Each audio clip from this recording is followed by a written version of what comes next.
오늘 말씀은 누가복음 11장 27절에서 36절입니다. 전에 제 아내가 스트레스가 되어 잠이 오지 않는다고 했습니다. 그래서 제가 저를 따라 기도하라고 했죠. 하나님, 저에게 이런 문제로 스트레스 되어 잠이 안 오니 감사합니다. 저의 말에 따라 아내는 했고, 잠이 안 온다고 한 사람이 깊은 단잠에 빠져들었습니다. 그때 저를 따라한 것은 데살로니가전서 5장 18절에 범사에 감사하라, 이는 그리스도 예수 안에서 너희를 향하신 하나님의 뜻이니라 말씀대로 기도한 것이죠. 범사란 스트레스 안 받는 것도 의미하지만 스트레스 받는 일도 포함하는 것 아니겠습니까? 그 말씀을 따라 스트레스 받는 것도 감사함으로 받아들였더니 깊은 단잠의 은혜를 임하게 된 것이죠. 합력하여 선을 이루시는 하나님을 생각할 때 범사의 감사가 가능하게 됩니다. 우리가 원치 않는 일에 인간적인 마음에 우째 이런 일이 하며 낙심할 이유가 없습니다.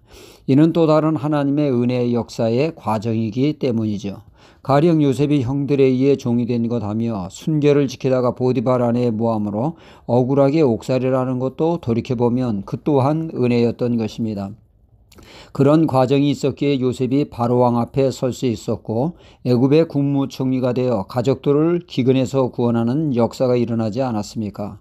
그러니 요셉이 종이 된 것도 감사할 일이요, 억울하게 옥살이한 것 또한 감사할 일입니다. 그러기에 하나님은 우리에게 범사에 감사라고 하십니다.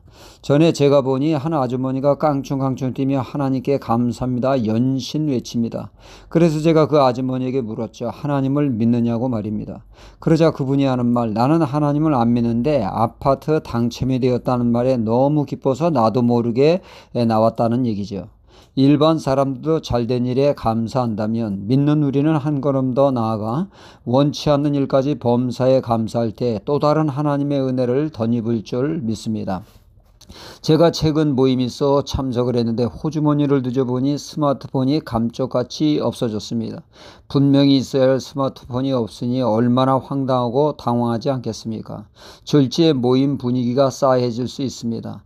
당장 가서 멀리 주차해 놓은 차 안에 찾아볼까요 합니다. 저는 졸지에 저 때문에 분위기가 어두워지는 것을 원치 않아서 그때 데살로니가전서 5장 18절 범사에 감사란 말씀을 붙잡고 속으로 스마트폰이 잊어버린 거 감사합니다 말하는 순간 종전까지 별의별 부정 생각과 잃어버린 스마트폰에 집착을 했었는데 한순간에 그러한 모든 것들이 사라져 스마트폰을 잊어버렸다는 것처럼 새카맣게 있고 밝고 환한 분위기 속에서 즐거운 모임을 가지게 되었으며 스마트폰 분실은 더 이상 문제가 되지 않았습니다. 식사를 마치고 보니 차 안에 떡하니 스마트폰이 있어 찾게 되었죠. 이날 감사의 위력을 다시금 체험하는 소중한 시간이었습니다. 스마트폰 분실로 어수선한 분위기가 아무런 문제가 되지 않았던 것이죠. 빌립보서 4장 6절로 7절에 아무것도 염려하지 말고 오직 모든 일에 기도와 간구로 너희 구할 것을 감사함으로 하나님께 아뢰라. 그리하면 모든 지각에 뛰어난 하나님의 평강이 그리스도 예수 안에서 너희 마음과 생각을 지키시리라 말씀을 하십니다.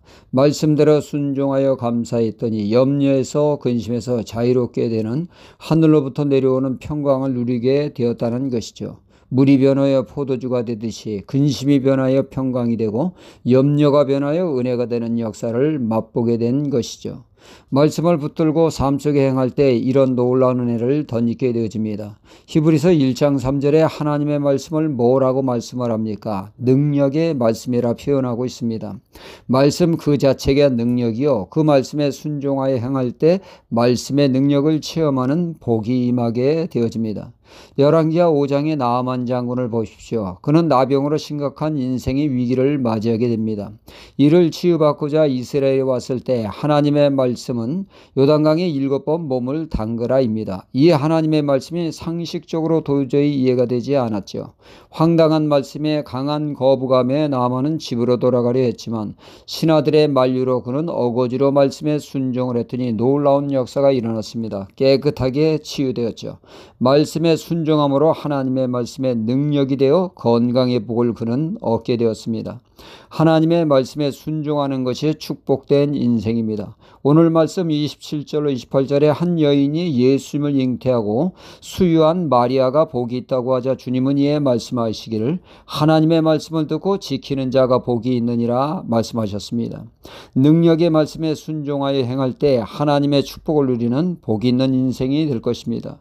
말씀대로 묵묵히 행동하는 때 하나님의 능력을 체험하는 능력의 말씀이 될 줄 믿습니다. 할렐루야.